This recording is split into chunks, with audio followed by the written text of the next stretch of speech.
Hello student मु आज तुम स्वागत करुच्ची आमर 3 मिनिट कैप्सूल वीडियो को जमीन आम पॉलिटीर ड्राफ्टिंग कमिटी विषय में आलोचना करवा। पिला माने भारत भली गोटे बड़ गणतंत्र राष्ट्र को सुचारू रूपे चलैया संविधान भूमिका अत्यंत महत्वपूर्ण यहाँ समस्ते जानते जहाँ आम जनवरी 26 1950 प्रणयन करथिले। पिला माने एटा सर्वविदित जे भारतर संविधान दुनियार सबुठारु बड़ लिखित संविधान जहाँ को तैयारी करिया पई 2 वर्ष 11 मास 18 दिन समय लागिथिला एवं एही संविधान प्रणयन करिया पई बा तैयारी करिया पई एक ड्राफ्टिंग कमिटी तैयारी करा जायथिला जो थिरे माने अति विद्वान और प्रतिष्ठित व्यक्ति को अपॉइंट करा जायथिला एवं एही कमिटी को बी.आर. आंबेडकर लीड करुथिले।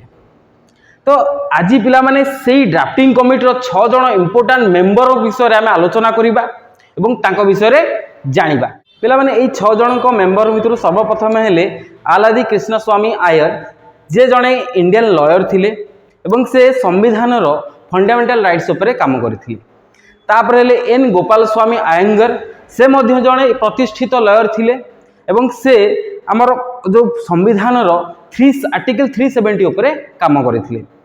तापर होचंती के मुंशी जे कि तांकर आमे जदी परीक्षा रे तार फुल फॉर्म पचारला जदी के मुंशी न देइकरी आउ को ना देला तुम केम जानबा त तांको ना होउची कन्हैयालाल माणिकलाल मुंशी जे कि जण फ्रीडम फाइटर थिले एवं इंडियन पॉलिटिशियन थिले। से संविधान रो फंडामेंटल राइट्स सिटीजनशिप और माइनॉरिटी मानक अधिकार पई काम करिथिले। आउ जण मेंबर हेले शायद मोहम्मद सदुल्ला जे कि only person from north east India जे कि ड्राफ्टिंग कमिटी रे सिलेक्ट हेइथिले।